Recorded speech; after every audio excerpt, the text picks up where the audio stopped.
Hi all. Kids favourite aloo paneer crispy fry எப்படி பண்ணணும்னு பார்க்கலாம் வாங்க. நான் இன்றைக்கி வேக வச்ச ஒரு உருளைக்கிழங்கும் கொஞ்சம் பன்னீரையும் நல்லா கையாலேயே ஸ்மாஷ் பண்ணி எடுத்துக்கிறேங்க. ஃப்ளேவர்ஸ் ஆட் பண்ணிக்கலாம் வாங்க. கொஞ்சமாக உப்பு, மிளகாத்தூள், கூடவே கொஞ்சமாக சீசனிங்ஸ் ஆட் பண்ணிக்கிறேங்க. சீசனிங்ஸ் ஆப்ஷனல் தாங்க, உங்களுக்கு வேண்டான்னா ஸ்கிப் பண்ணிக்கோங்க. எல்லாத்தையும் நல்லா கையாலேயே மிக்ஸ் பண்ணி விட்டுக்கிறேங்க. இப்போ ஒரு பேனில் கொஞ்சமாக எண்ணெய் விட்டு சூடானதோ வடை மாதிரி லைட்டாக தட்டி போடுங்க. உடனே திருப்பி போட்டுறாதீங்க, உடஞ்சி வந்துடும். கொஞ்சமாக கிறிஸ்பியாக ஆகட்டுங்க. ப்ரௌனிஷ் ஆனதுக்கப்புறம் திருப்பி போடுங்க. பார்த்தாலே தெரியுங்க, ரெண்டு பக்கமும் நல்லா கிறிஸ்பியாக ஃப்ரை ஆகிடுச்சுன்னா அவ்வளோதாங்க. கிட்ஸுக்கு அவ்வளோ பிடிக்குங்க. தாராளமாக செஞ்சு கொடுக்கலாங்க. ஸ்கூல் ஸ்நாக்ஸ் பாக்ஸுக்கும் வச்சு அனுப்பலாங்க. ஸ்கூல் முடித்து வந்தோடனே ஈவினிங் ஸ்நாக்ஸ்க்கும் செஞ்சு கொடுக்கலாங்க. கண்டிப்பாக செஞ்சு பார்த்துட்டு கமெண்ட்ஸில் சொல்லுங்கள் எப்படி இருந்ததுன்னு. அடுத்ததாக என்னோடய ஸ்டைல் பன்னீர் பட்டர் மசாலா எப்படி செய்கிறதுன்னு பார்க்கலாங்களா? பன்னீர் பட்டர் மசாலா செய்கிறதுக்காக நான் இன்றைக்கி 2 தக்காளி, 2 வெங்காயம் நறுக்கி வச்சுருக்கேங்க. கூடவே 2 காஷ்மீரி சில்லியும், ஒரு 10 முந்திரியும் ஊற வச்சுருக்கேங்க. அடுப்பில் ஒரு பேன் வச்சு சூடானதும் பட்டர் சேர்த்துக்கோங்க. பட்டர் மெல்ட் ஆனதுக்கப்புறம் நறுக்கி வச்ச வெங்காயம் ஆட் பண்ணிக்கோங்க. நல்லா சாட்டே பண்ணிக்கோங்க. அடுத்ததாக தக்காளி ஆட் பண்ணி ரெண்டையும் சேர்த்து நல்லா சாட்டே பண்ணிக்கோங்க. கூடவே நம்ம எடுத்து வச்சுருந்தோம் இல்லைங்களா, அந்த காஷ்மீர் சில்லியும் ஆட் பண்ணிக்கோங்க.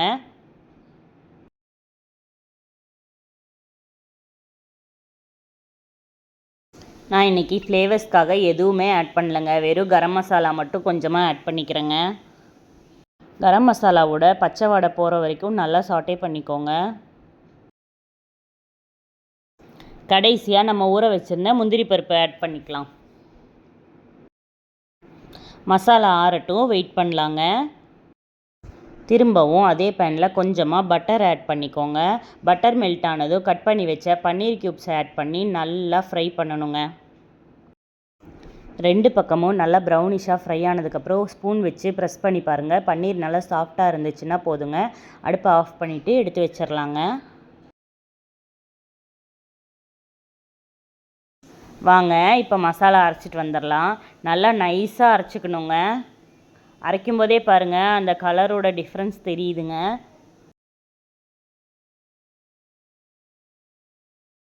பன்னீர் ஃப்ரை பண்ணோம் இல்லைங்களா, அந்த பேனில் இருக்கிற பட்டரே போதுங்க. உங்களுக்கு தேவைன்னா எக்ஸ்ட்ரா பட்டரை ஆட் பண்ணிக்கோங்க. அரைச்சி வச்ச மசாலாவை கூட சேர்த்து நல்லா mix பண்ணிக்கணுங்க.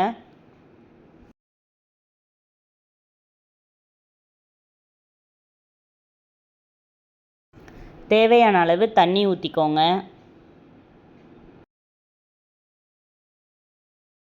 Every Sunday recipe videos கண்டிப்பாக வந்துருங்க. மறக்காமல் நம்ம சேனலை சப்ஸ்கிரைப் பண்ணி வச்சுக்கோங்க. நான் இன்றைக்கி யூஸ் பண்ணது சால்டட் பட்டருங்க. அதனால் சால்ட் ரொம்ப கம்மியாக ஆட் பண்ணிக்கிறேங்க. நீங்கள் தேவையான அளவு ஆட் பண்ணிக்கோங்க.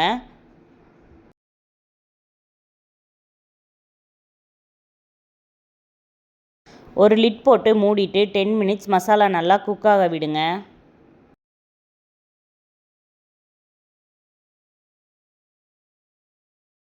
பத்து நிமிஷத்துக்கு அப்புறம் பார்த்தோன்னா இந்த அளவுக்கு கிரேவி குக் ஆகிருக்குங்க. இப்போது இந்த ஸ்டேஜில் நம்ம ஃப்ரை பண்ணி வச்ச பன்னீரெல்லாம் ஆட் பண்ணிக்கோங்க.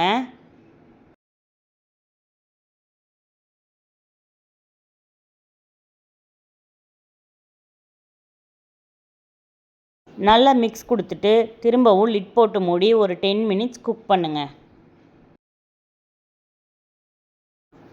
இப்போது கடைசியாக கொஞ்சமாக கசூரி மேத்தி ஆட் பண்ணிக்கலாங்க.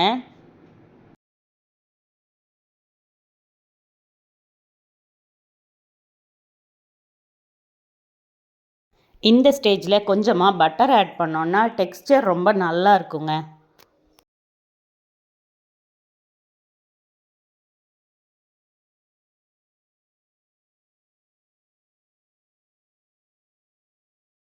கடைசியாக கொஞ்சமாக ஃப்ரெஷ் க்ரீம் ஆட் பண்ணிக்கோங்க. அவ்வளோதாங்க, கம கமன்னு ஹோட்டல் ஸ்டைலில் பன்னீர் பட்டர் மசாலா ரெடி. நல்லா சாஃப்டாக 2 சப்பாத்தியை சுட்டு கூடவே தொட்டுக்க நம்ம பன்னீர் பட்டர் மசாலாவை வச்சு சர்வ் பண்ணுங்கள். அவ்வளோ சூப்பராக இருக்குங்க. கண்டிப்பாக ட்ரை பண்ணி பார்த்துட்டு எப்படி இருந்ததுன்னு கமெண்ட்ஸில் சொல்லுங்கள். எங்கள் பாப்பாவோட ஃபேவரெட்டுங்க பன்னீர் பட்டர் மசாலாவும் சப்பாத்தியும். பாருங்கள், அவ்வளோ குஷியாக வாங்கி சாப்பிட்றாங்க. இன்னொரு மெனுவோட நெக்ஸ்ட் சண்டே எல்லாரையும் மீட் பண்ணுறேங்க. பாய்.